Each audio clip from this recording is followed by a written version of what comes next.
Michigan is certainly known for its wineries and vintner operations all throughout the state. We're going to learn all about that next on Travel Michigan. George, where are we heading? We're heading to the Traverse City area to talk to Sean O'Keefe. He is one of the winemakers at Chateau Grand Traverse.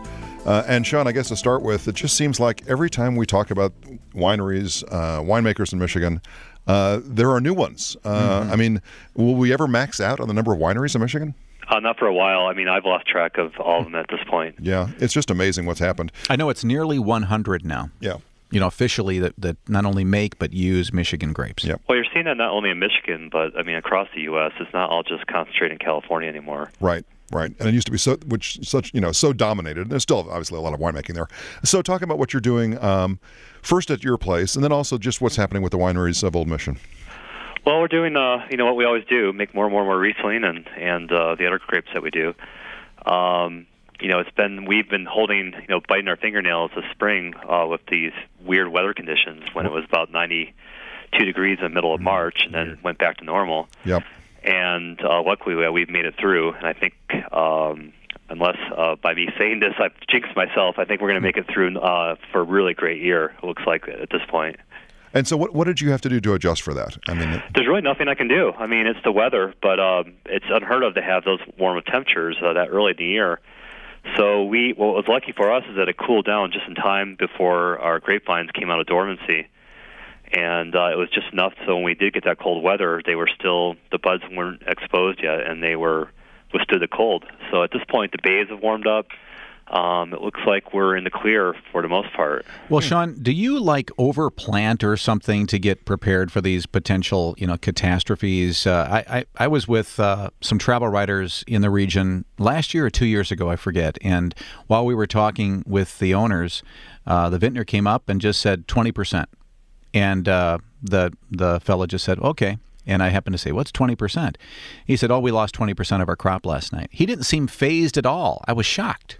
Well, Michigan winemakers are a hardy lot, but I don't want to get the impression that we're somehow battling, extreme conditions all the time. Mm-hmm. The reason we planted grapes along, the Lake Michigan coastline, and especially up here in Old Mission and Leelanau, is that for the most part we're protected from most of those events. But whether it be hail and rain in the Rhone, or drought in Germany, or cold temperatures in California last year, we all have to go through these things. It is farming.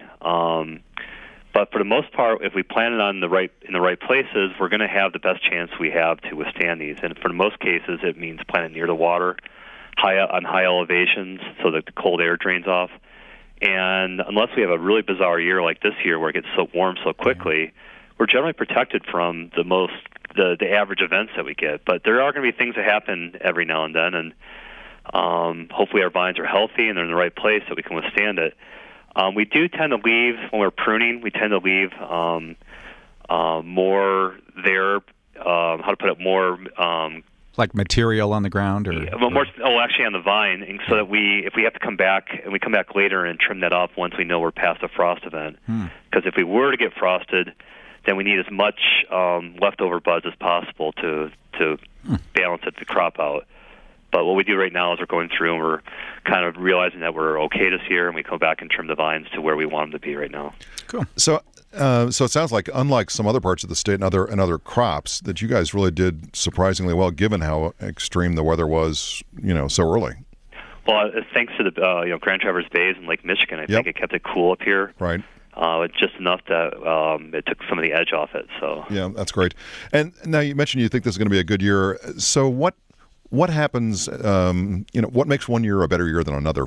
How does that happen? If you talk to winemakers, every year is the best year ever. I mean, there is a little bit of marketing involved there. But I see. For the most part, we made it through the winter and the spring without much to worry about. So at this point, the summers are fairly predictable here, and you can usually tell from the very beginning what's going to happen. I'm not sure if you remember 2009, where it just stayed cool and never got warm the whole summer. Right.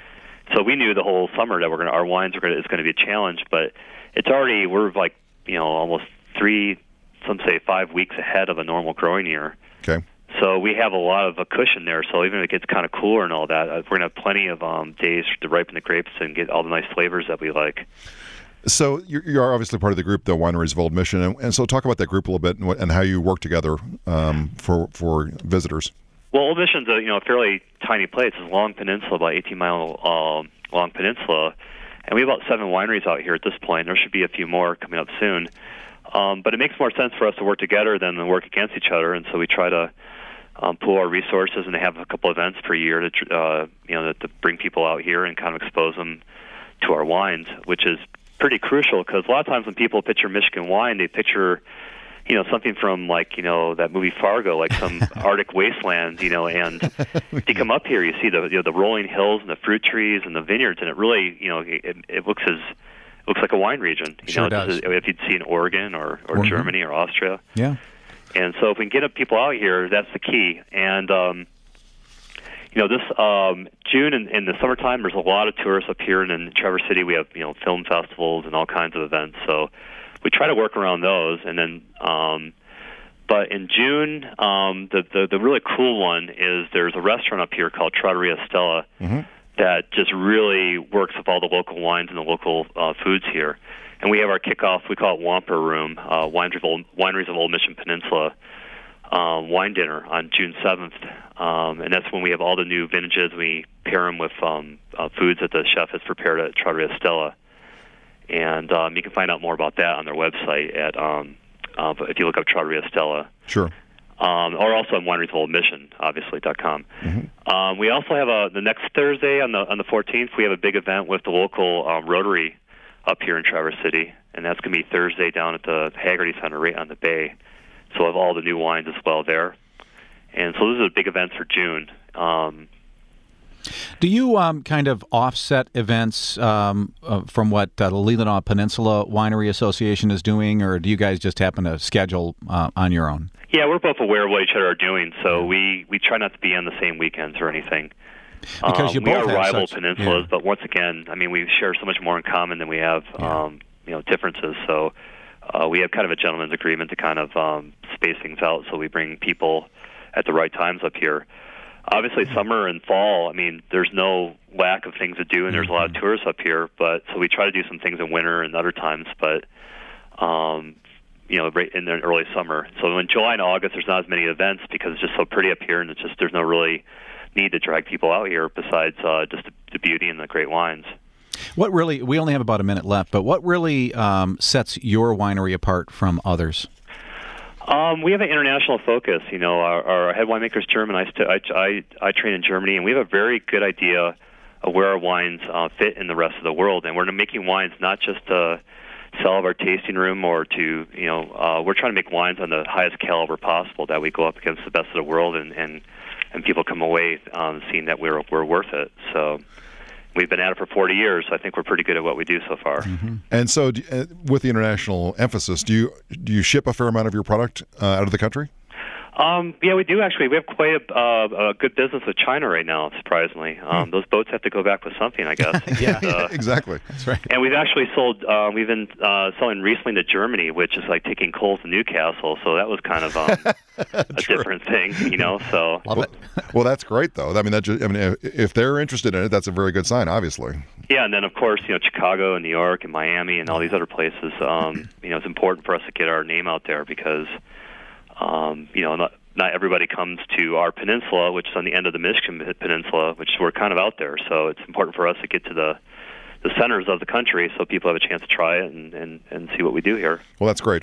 We've been talking with Sean O'Keefe, one of the winemakers from Chateau Grand Traverse, about the wineries of Old Mission. And to get more information on the events he mentioned coming up in June, you can find all of that at the wineriesofOldMission.com. And, of course, we'll have a link from Michigan.org. Dave, we also have other events happening around the state, and you've got some of those for us. Absolutely do. Over at that other peninsula, the Leelanau Peninsula Bird Fest is actually coming up the coming weekend at Fountain Point Resort. If you're into birding, that is the place to be. In fact, the birds always look for these peninsulas as stop-off points, and you'll see a lot of them this time of year, so looks like a good time. Greek Festival is in Kalamazoo this coming weekend as well at Arcadia Creek Festival Place right downtown in Kalamazoo, a very cool downtown if you've not been to Kalamazoo in a while. might give you a reason to do that. Over in Mansalona, the Mansalona Bass Festival is this coming weekend as well. You can celebrate the bass fishing season opener. They have, get this, they have a parade, carnival, flea market, craft show, bass fishing tournament, entertainment, chicken barbecue. Well, where's the bass barbecue? Yeah, exactly. Where is it? Well, it's there somewhere, yeah. And it's all happening this coming weekend. A happy 100th birthday this year to the Carousel at Crossroads Village and Huckleberry Railroads over in Flint, the Genesee County Parks Association, and you can check that all out this coming Saturday. They have a big event going on, and it will be a good time. All right, coming up next, we're going to learn about the Chevrolet Belle Isle Grand Prix. It's coming up again soon. It's going to be really good to have it back, and we'll find out more right here on Travel Michigan, where your trip begins at Michigan.org.